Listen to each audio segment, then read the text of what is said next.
The policies that the present government has put in place doesn't seem to be impacting the people positively, against the background of the trackathon, abandoning of vehicles at home because people can't fuel their vehicles anymore. That's really taking a toll on the polity.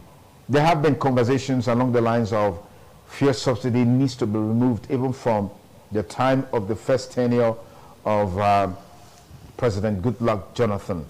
His attempt to do that, all hell was let loose. Those who are in government today resisted that move vehemently, and today fuel subsidy has been removed. Let's look at the policy as it is today and the impact it's making on Nigerians. I have with me in the studio an economist, Dr. Osaze Iyoha. Thank you for joining us on the program. Thank you for having me, Chief. Good morning, Nigeria. We also have with us in the studio Dr. Bishop Akalame is an author and a politician and, of course, an entrepreneur. Thank you for joining us. Good morning. Morning to yours. As well as the Programs Officer, Foundation for Good Governance and Social Change, a civil society activist, public affairs commentator, Christopher Ojekere. Thank you, comrade. Good morning, Sonny. Okay. Yes, good morning. Let me start with you, Dr. Saze. Give us your insights as an economist on the current realities of this policy. It's a major policy, the first major policy of the present administration. I've had several analysts say this policy was not well thought out before its implementation. Yeah, you know, I know you very well know my stand on fuel subsidy removal all the while. In fact, I've talked about it severally in the last 3 years. And my stand has always been that subsidy removal was never something that we should have thought about. I always said that whenever there is a protest, in the past, I've always been the first to join the protest. In fact, till this one that was removed, this last removal, just May 29th, I was driving around Uselu Shell, I saw about 6-5 people gathered and they blocked the road, front of GT there. And you joined them? I parked my car and I joined them. You know, we're calling people, come out, come and join. Come. I have a problem. It's like Nigerians most times we don't understand what a policy means until when we come into it. I was in WhatsApp groups, I used to say it, yes, also that we had Nigerians, analysts came talking, analysts, Nigerians generally, let them remove the subsidy, it's corruption. You know, everybody, it almost was, and that's what made it easy for the APC government to remove, because it looked like the whole ground was cleared, so they just came in, everybody was shouting, remove subsidy, so they met a watered ground for it. And I'm asking, did we really know, what was the point? What was the complaint? The complaint was that corruption, that there was corruption in the system. And I've said it here so many times, which is true.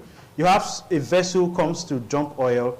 The Farouk Lawal committee of 2011 or so, who did this investigation, this committee, House of Rep member, it was very glaring issues that a vessel comes to discharge oil from Netherlands, Belgium, wherever it's bought, and when it comes to the shore, instead of it to discharge, you have agencies, NMPR, NMPC, DPR, all of them, customs, they come, they write a voucher that it has been discharged. It doesn't discharge, it goes somewhere in the sea, hibernates, comes after a day or two, it comes, they write it down. So it does that about 7 times, then it's finally discharged. So you've paid subsidy for just one vessel, you've paid 7 times. We had also people, this was the revelation of the committee, who go to the Accountant General's office, write vouchers for subsidy for fuel that was not brought in the first place. So it was corruption. It was not like the thing was like subsidy was not necessary.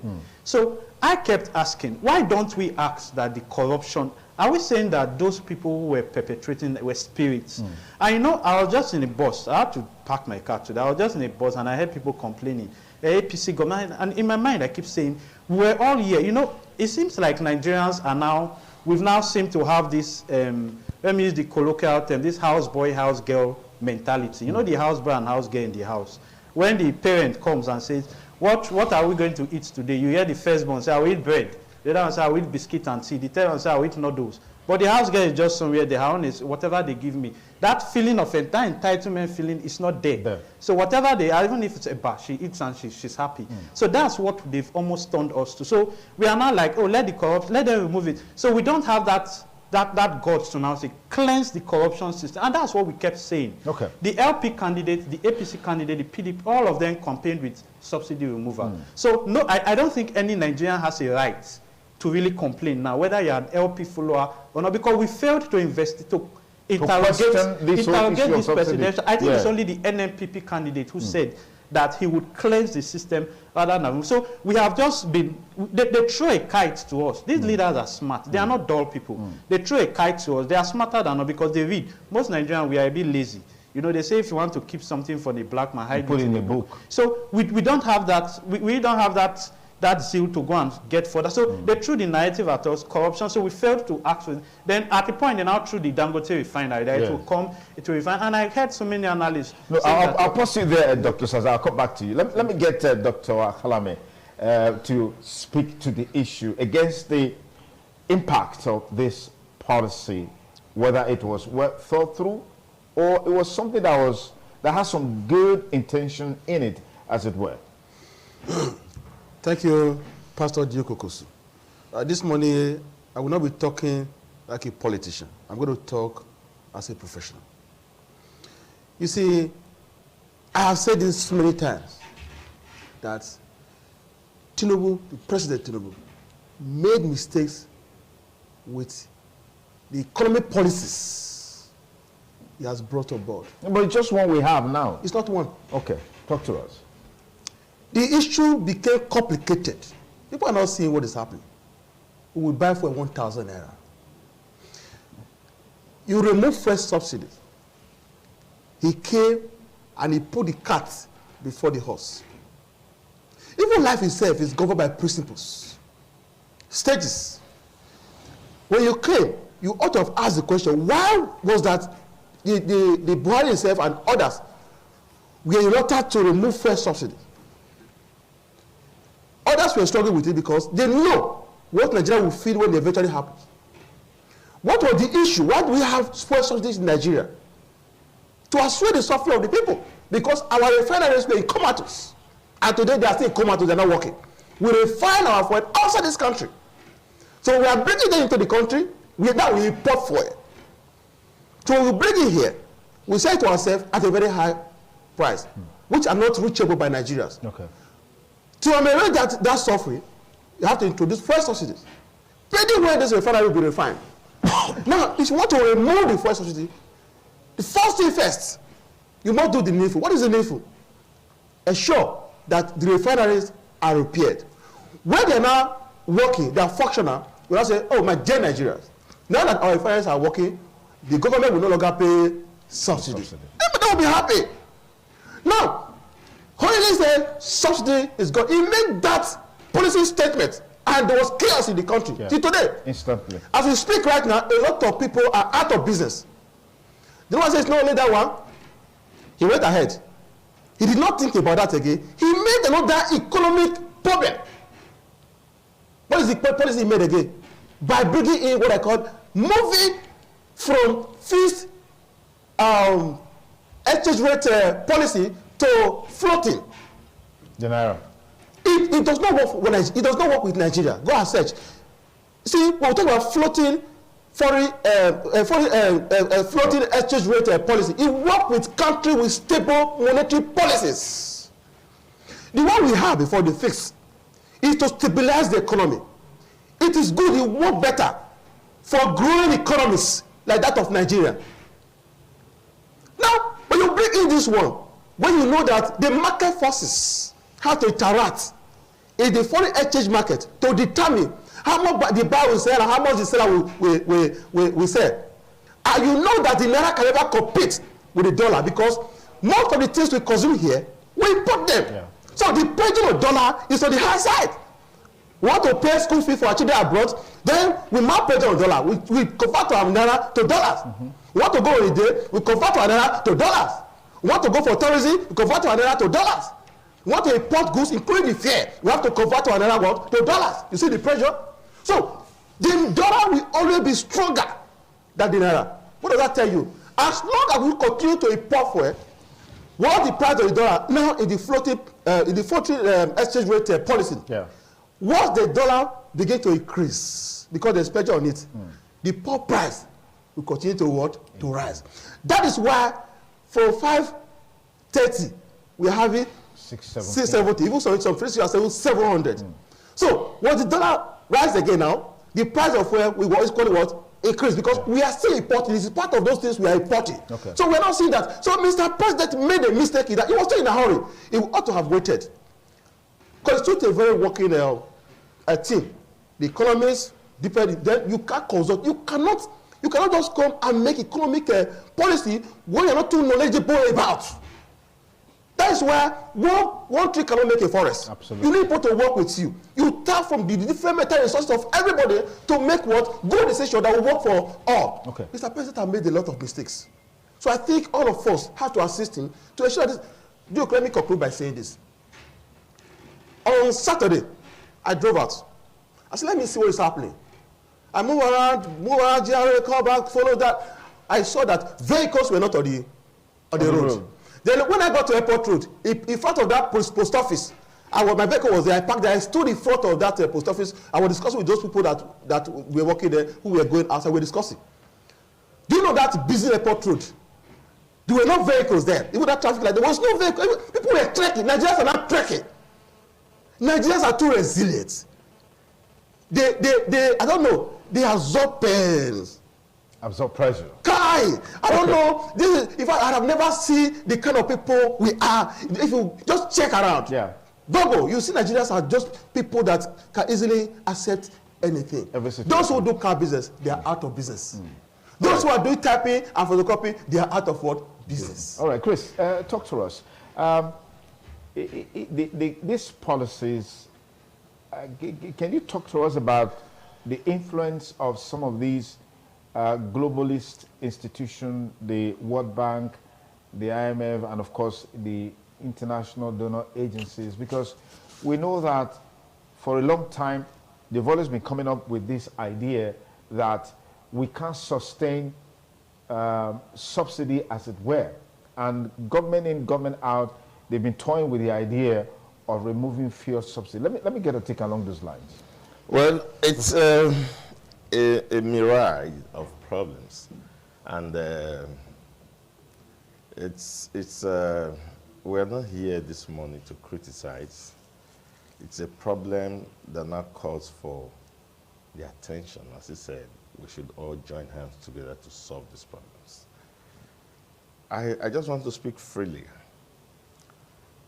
Now, before you become president of Nigeria, and this is a secret many need to know, especially when the odds are against you as it was against Bola Tinubu, you come under pressure to make certain compromises with international institutions and powerful nations of the world, not only to ensure that you win, but in the case of the court case going on, to know where to tip the scale towards. And all of this come to what you may refer to as neocolonialism, which is reflected in these economic blackmails. And that's why the IMF thinks that it should always tell us how to run our economy. And I say it's complex because if you don't have a homegrown economic strategy, if you have not been able to understand your environment and your culture and develop your economic culture along the line of your worldview, you will remain a slave. China was in a similar position, and what did they do? They drew the curtain, what we call the Iron Curtain, and then they went in and came out with a Chinese brand, which has become a threat to America today. No African nation has been able to come out with such brands. So we are at the mercy. And to compound issues for the present government, the previous government had borrowed out Nigeria, so to speak, sold out Nigeria, to the point that even if you want to begin to assert yourself, on what basis? As he said, in the export market, what are you exporting? The only thing you have to export is your raw material. You have no finished goods that will make your local currency to compete in the international market. And as Obi quickly said, good economics is good politics. If you don't have good argument from your economic standpoint, then you don't have any argument anywhere. So, manufacturing we don't have. We have no steel. We can't build any industries. Therefore, we are, like he said, anything they give us, it's not just the Nigerians, it's also the Nigerian government. So there is a lot of pressure from outside because you just have to remain there as a 220 million people populated market. For Techno to sell its phones, for Ford to sell its cars. If you collapse that, if you allow that market to grow, China is already putting pressure on the American economy. If you allow Nigeria with 220 million to develop with all the resources that we have, then where are you going to sell your finished goods? So they give us platitudes, pat our leaders in the back, and then the subsidy thing you are saying, I've always told you here, and I've always made it, that subsidy was a scam. And I'm happy that he remembered those reports. Yeah. You are paying 7 times for a product. One product. Yes. One supply. And you have a federal house of assembly that is 2 bicameral. You have the Senate and you have the House of Reps. And you have all the states and all the assemblies, and nobody knew all of this was going on. Everybody knew what was going on. What everybody didn't know was that those who have the statutory authority to be able to speak for the nation are taken care of. So when they are taken care of, they become defenders of those IOCs and the criminals who come to lift our oils. These are the realities. So we've brought home to face our realities. The international pressure is there. But even at that, don't we have countries like Rwanda? Don't we have countries like Ghana? Don't we have countries like Angola? Everybody trying to operate within the ambit of its resources to see how they can take care of their people. What we have here is capitalism based on the platform of fascism. First of all, there is that cruelty we have in our hearts from the ruling class against the Nigerian people. That when they want to take decisions, they have come to accept us the way we have presented ourselves, as he said, that whatever we are giving, so long as they have a very good propaganda machine to be able to drive the, they will take it. If not, what is the purpose of the bravado of announcing such a sensitive thing in the day you are swearing in? What is the purpose? In any case, by policy, Buhari has systematically removed subsidy, and it was not going to be reflected in the 2024 budget. So what is the purpose of the bravado? So that it should be on history that you were the one that had the courage to remove subsidy, and now you have created a crisis, you can't deal with it. So that's the problem that we have. Okay, all right. Yes. All right, Chris, let me pause it there. Dr. Saze, let's begin to look at what is the way out now. You mentioned a while ago about the Dangote refinery.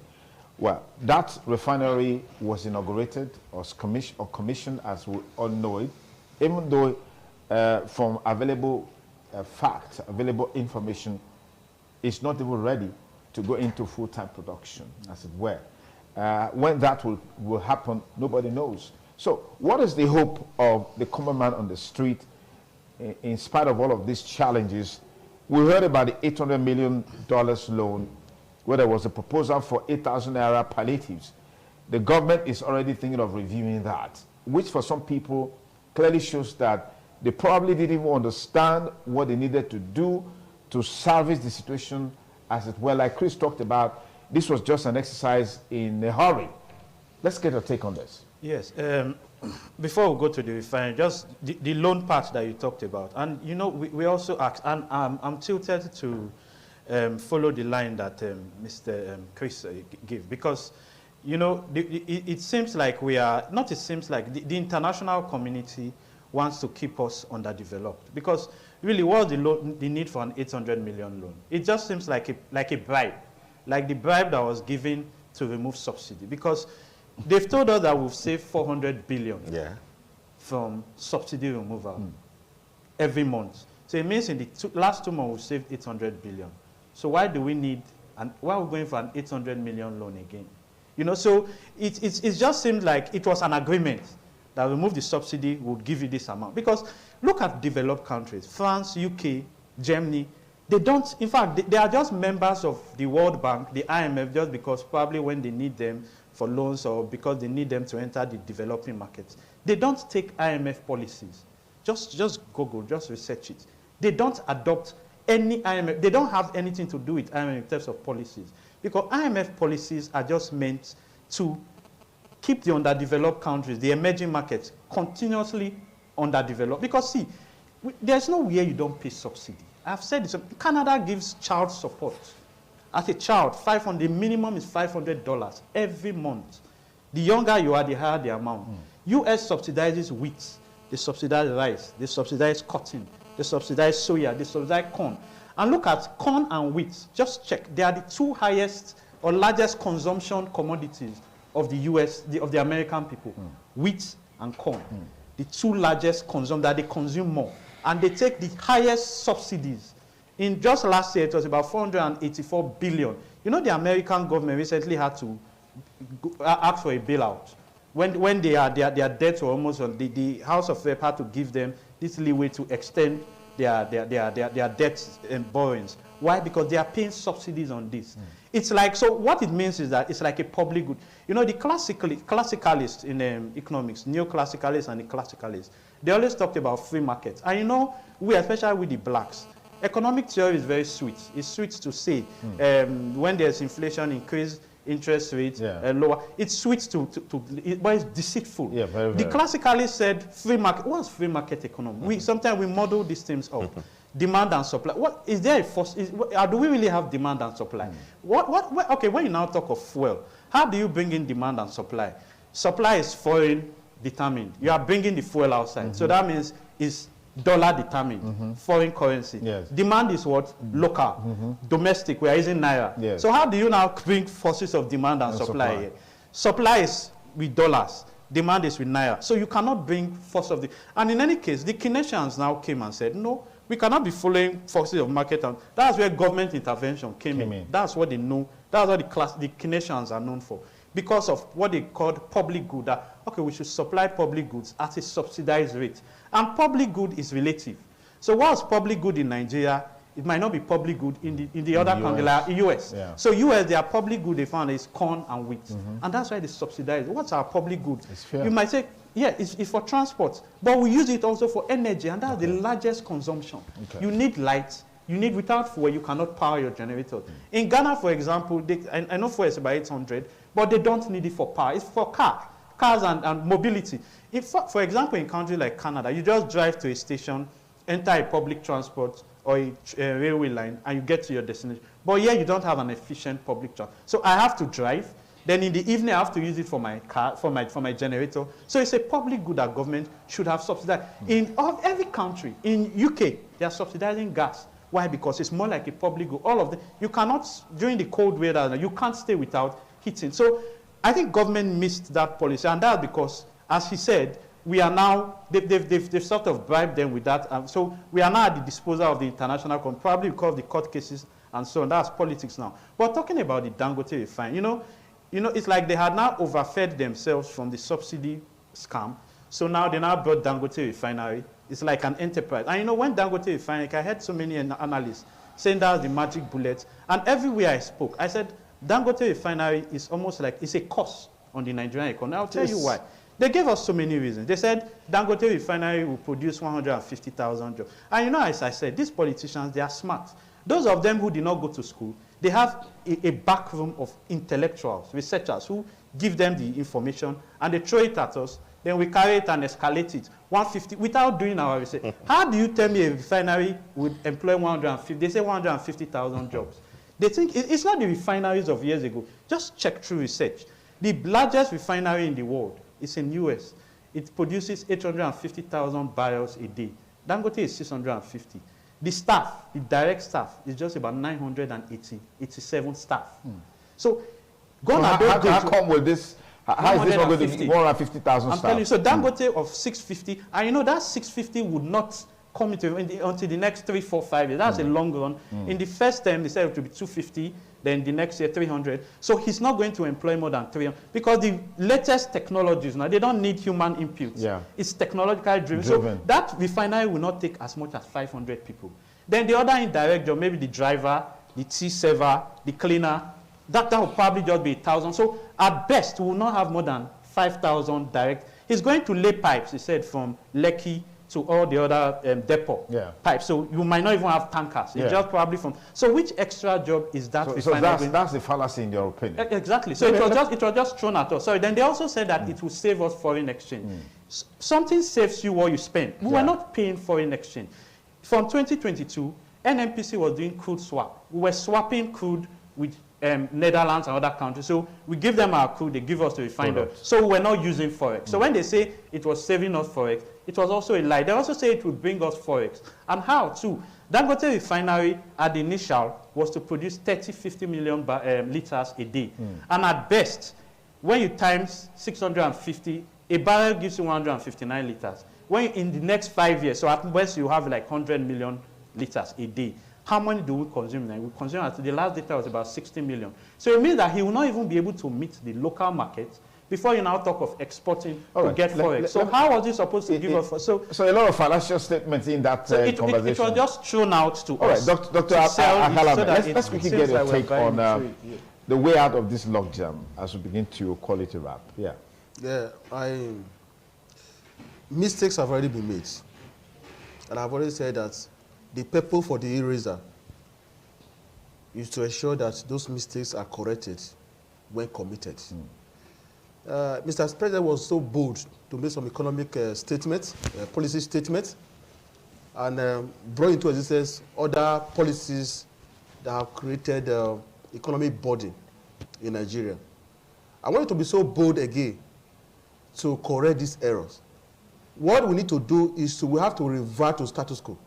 We have to go back to the drawing board. Then, when we do that, we'll continue to pay the fuel subsidy, paid when the refineries are working. If you are paying palliatives, it will not work. To me, these are just cosmetic measures. Give us 8,000 naira to people. They will not feel it. And let me tell you, who are the people that even need this money that you're talking about? They don't even have bank accounts. So that means corruption will still swallow the money. That is the truth. So government have to go back to the drawing board. They have to revert to status quo. Make sure, let them be paying the subsidies. Let's check within the system. Let them satanize the system. I know it is because of corruption. Let's fight the corruption within. It's not the holo poly that is taking the fault. The fault is being taken by the politicians. So they have to fight the system, keep paying the fuel subsidies, pending where the refineries are working. We should not depend on Dangote refinery. The man is in business. If case not taken, we'll buy for 1,500 from Dangote. Today we buy cement. How much? We buy cement here. If you check very well, the last one I bought was 4,800. A bag of cement. A bag of cement. Okay. So we should not depend on that. Government should go into. What will it take us? This money we're talking about, can't we just take it to maintain what we have? I even build more. So Mr. President should go back and start paying subsidies until our refineries are working. If we keep bringing fuel outside this country to sell, we are romancing our problems. And when we romance them, Nigeria, I don't know what will happen. Always they pretend they smile on the street. They're not smiling, no. No, I didn't say that. My colleague said Nigerians are suffering and smiling. I said nobody's smiling, they're suffering. That's the reality. Okay, Chris, talk to us on the way out of this logjam. Yes, is it too late for us to revert to the subsidy? No, we must not revert, because that word, subsidy, is just one umbrella word for covering a very huge scam. So we give excuses, I will give excuse to those who were involved in that scam and in that corruption to continue to perpetrate it under the name of subsidy. So we shouldn't revert, and we shouldn't revamp. Now, you don't need to reinvent the wheel. It's just a little creativity you need. Maybe they should come and ask Edo State Governor Obaseki how to save money. Now, what we are trying to run here is a policy where we have corruption, subsidized, and then products and goods are for public good according to the economists, not subsidized. Look at what we are voting in the National Assembly. Look at what we are voting for SUV cars in the National Assembly. And then go into government and see this quandamania in the executive and the legislative government, arms of government, okay. So if you save money there, you deal with all this problem. In America, when Obama came in 2009, America was experiencing, I think, the second Great Depression economically.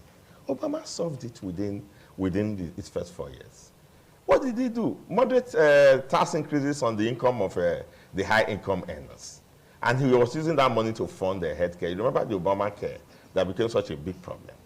And Obama left that American economy with the lowest, percentage of unemployed that they ever had in their history.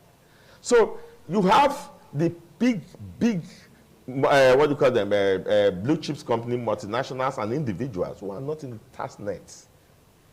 He loves to collect taxes, the president we have. He's the owner of Alphabeta. Now he should seek out those big people who are not in the tax net, who are evading taxes. Do we have a system, a formidable system of getting taxes from those who are making so much from our economy? We don't have, because much of the money they are making is in the informal sector. They don't have any businesses that are making big money. So we have to think of creative ways to check the movement of finances and where it is going, which accounts, and how are they making the money. Those that are in the process of corruption, we stop it. Okay. Those that we are spending in our unwieldy government, we cut it. By the time we save money from all of this, we have money in the country. Okay. Subsidy was not helping anybody. Now that you have removed it, they told us that they have saved money. Where's the money? So what they have just stopped is that name under which cover this cabal of criminality has been going on, they say we have stopped it. So I'm happy with that language. We have stopped it. So if we see you now do any of such practice, we know that you are a criminal. Are you following me? Now to return it is to bring them back and come and hide under there and continue to siphon. No, we must find creative ways. What is stopping us? We can develop our textile industry. Does it take so much to develop the textile industry? We are our own market, 220 million people. It's a huge market. It's a huge market. We can exploit. We are our own market. Yes. We don't have to even do a lot of export to take care of those basic needs. Nigeria has market to take care of Nigerians if we just develop some of these natural these resources, God-given resources. Textile, okay, for instance. Okay. Yes. All right, Dr. Sada, is it too early to revert the subsidy? Or is it too late? Yeah. Yeah, I think, if you ask me, I always say, let's go back to the subsidy. That's always been my position. Cleanse the system. Yes. And I've done the calculation here so many times that, so that because of time now, but I've done the calculation so many times on television, and I've showed that we won't spend up to $1 trillion if the subsidy is cleansed. But let's just assume that we have now moved, the bus has left the station, and so let's talk about solutions. It's very simple. The first question to ask is there an incentive to really find a solution? Because see, most of these vessels that imports this crude, this fuel from abroad, they are owned by most of these politicians, most of these players. And it takes so much to charter. Just I think about 3 days ago, they said a marketer has now joined in Nadab, imported the first fuel. And he spent $17 million to just hire the vessel. It was bankrolled by Polaris Bank, Access Bank, about 5 banks, 17 million. That amounted to about 30 billion naira to just charter. Most of these vessels are owned by these people. Politicians. The refineries outside, most of these politicians have shares in those refineries. So the one in Nigeria. So if you refine at home, if you locked that business, so they will resist it. Exactly. So is there an incentive to that's the first question to ask. Then, but if you ask me my solution, it's very simple. These guys, as I said, are smart. They know the solution. So what's the solution? We don't know. We don't know as much as them. But it's simple. These artisanal refineries you have in the creeks. Legalize them. Okay. See, the more refineries you have, that's why I said Dangote would be a cost on Nigeria. Refinery. Why? Because of the monopoly. Monopoly is a cost anywhere. It's the most abhorrible. Absolutely. So give them licenses. Let them produce freely. Then you have in the developed countries now, they are leaving fossil fuel. They are going to renewable energy. So they are decommissioning most of those. They are small mini refineries.